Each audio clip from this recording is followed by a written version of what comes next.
This is Democracy Watch. So, Mark, the Trump campaign has finally filed its first election lawsuit of the cycle. This is what we've been waiting for and looking to. Can you speak on what it was and how worried you are about it? Yeah, so you're exactly right. It has been 3 years since Donald Trump's campaign has been in court.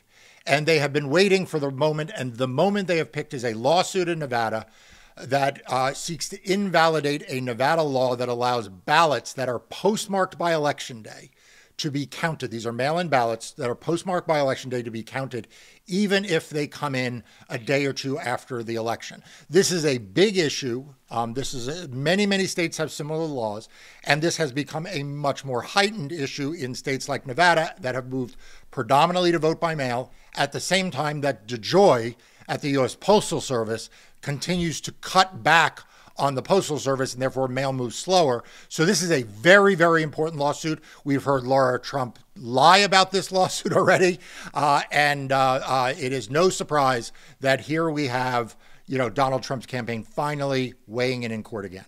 Why do you think it was important for the Trump campaign to start with this specific lawsuit? Yeah, so I think it combines several components of their overall plan.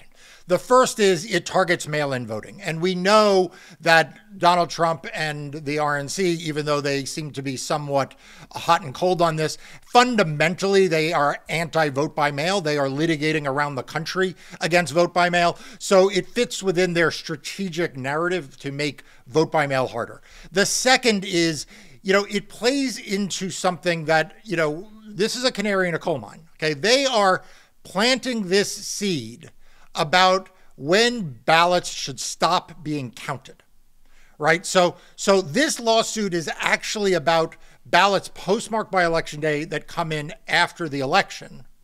But we already heard Laura Trump characterize some of these lawsuits as if it is kind of the stop the count, right? It is that they should stop counting at midnight on election night. And I don't know, maybe we can just show that clip. Yeah. Counting ballots past Election Day. What are you doing with regard to suing Nevada right now? Yeah, well, that's exactly right. You cannot have ballots counted, Maria, after elections are over. And right now, that is one of the many lawsuits we have out across this country to ensure that just that happens, that we have a free, fair, and transparent election. So in Nevada, as you pointed out, we are saying we want on Election Day that to be the last day that mail-in ballots can be counted.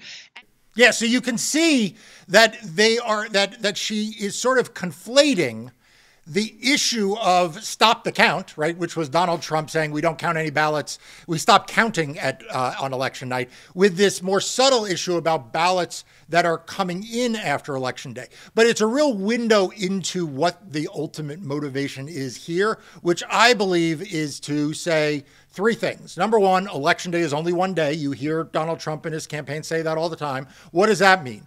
That means no early voting, no ballots coming in after Election Day. Number two, we stop counting on election night. What does that mean? That means in states like Pennsylvania, where Republicans refuse to allow the counting of ballots to begin early enough to be done on election night, those mail-in ballots don't get counted at all. So I don't think it's any mistake that the RNC and the Trump campaign brought this lawsuit, nor that Donald Trump put his name on this one as the first lawsuit of the cycle. Well, does this signal that, for example, in future lawsuits, that this is the issue that they're going to continue focusing on in states outside of Nevada? Yeah, absolutely. And they already are focused on this in states outside of Nevada. This is going to be one of the big fights of the 2024 election cycle in court. They are intent on shrinking the periods of voting and vote counting. Because if they can say ballots that are postmarked by Election Day that come in after Election Day shouldn't count, how far is it to really go to the confusion that Laura Trump is already starting to sow?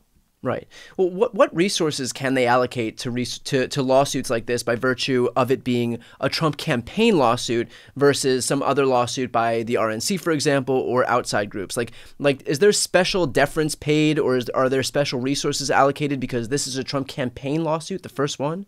Yeah, I mean, Brian, we're going to give you an honorary law degree from the Elias School of Law, the Democracy School of Law, okay? Because that's like, you hit it right on the head, right? What has plagued so many of the conservative and Republican lawsuits has been this issue of standing, right? Who has standing? Who has the right to go to court and say, we are not sort of just ideologically interested in this. We're not hypothetically interested in this, but this actually affects us. And so a lot of these other lawsuits that we've seen brought by some of the conservative allies, they run into these standing problems. Who has the strongest standing in any election case? The candidate, right? Because the candidate can say, look, we are the Trump campaign. We stand for election. And if these ballots count, some of them are going to be against us, and that gives us standing. So it's no mistake that they add some legal heft here. But I think the big reason they did it was the rhetorical heft. They want to signal to their faithful that whatever other words you may hear out of Donald Trump's mouth, whatever other words you may, that Republicans are forced to say about absentee voting, they're against it. They're against vote by mail. And by the way, everyone out there, I hope you realize some of the big losers in this lawsuit, if they're successful, are going to be our men and women in uniform who vote by mail from overseas. And so, for all of the rhetoric that Republicans have about our members of the military, just think about that. To that point, then, do we have the resources to bat back the lawsuits that are about to come? I hope so. Look, my law firm, we are already in court in more than 50 cases in 20 some odd states. And, we're not the only ones litigating. There are lots of other organizations and groups as well.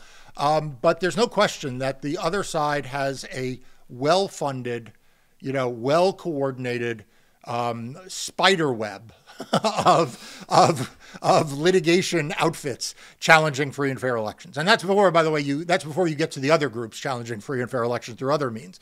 And so there's a lot of money on the other side sloshing around this. Plus, election denialism is the central movement of the RNC right now. They replaced the RNC chair because they wanted a more full-throated election denier, litigation-focused chair. And so, I hope that democracy holds, and I hope that there are sufficient commitment and resources on the Democratic and progressive side to fight back. I know this. You will find me, you'll have to drag me out of the courthouse, on the last of these lawsuits before I let democracy fall to the hands of someone like Donald Trump. You did mention, in terms of those resources, Democracy Docket, which is the free news outlet you founded to focus on everything voting in elections, is one of those resources I use on a daily basis. So for those watching right now, if you're not yet signed up, please make sure to sign up. I'll put the link right here on the screen and also in the post description of this video. Mark, we've seen, to your earlier point, there was over about 65 lawsuits seeking to undermine the election results in different states. They've spent this pre-election cycle right now trying to undermine the rules that were put in place to allow ballots to be counted. They've been unsuccessful thus far. Which is to say nothing of the fact that they're still going to continue to plow forward in an attempt to be successful. But in the losses that they've sustained, does that establish precedent that makes it more difficult for them moving forward? Or do they just have to get in front of one friendly judge and then precedent goes out the window and they can move forward with some success?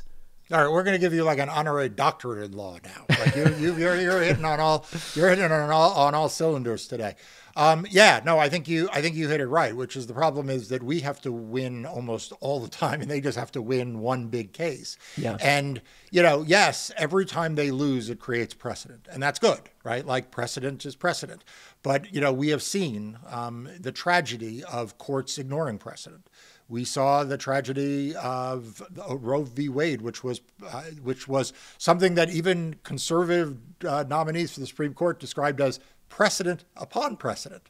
Yeah. Some of them described it as super precedent in their confirmation hearings. And yet, here we are after Dobbs. So I like to think that these cases, you build on wins and one win gets you another win. But we have to be vigilant in court every single time because you never know which way a particular judge is going to go.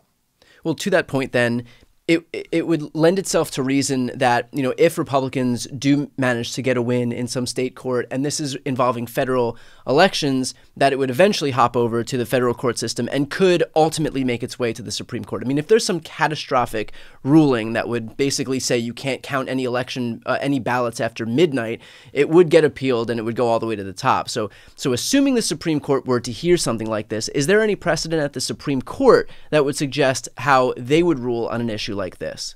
Yeah, I mean, look, every fiber in my body and every precedent that exists in the Supreme Court's books says that claim by the Republicans would be laughed out of court. But the fact is, we're still dealing with a Clarence Thomas, Samuel Alito, Amy Coney Barrett court right now. Well, what I was going to say is, like, we're waiting on a decision about whether or not, you know, presidents can assassinate their political opponents and stage coups. And that was actually entertained in the Supreme Court as a very serious argument. So, like, is there any precedent that says you can throw away lawful votes because the election officials didn't finish counting by midnight? No, they can't do that. That's crazy. That would violate several provisions of the U.S. Constitution and federal law. But I also would have told you that presidents being able to assassinate their political opponents would have also violated the Constitution, no less not be constitutionally protected. Right. I guess that's a great point. Well, we will, of course, stay on top of this issue as it continues to work its way through the court system. But hopefully, you know, we have enough precedent and enough sense within the judicial system to ensure that doesn't happen. With that said, again, for those watching right now, if you want to support the invaluable work that Marc and his team are doing, please sign up for Democracy Docket. I'll put the link right here on the screen and also in the post description of this video. I'm Brian Tyler Cohen. I'm Marc Elias. This is Democracy Watch.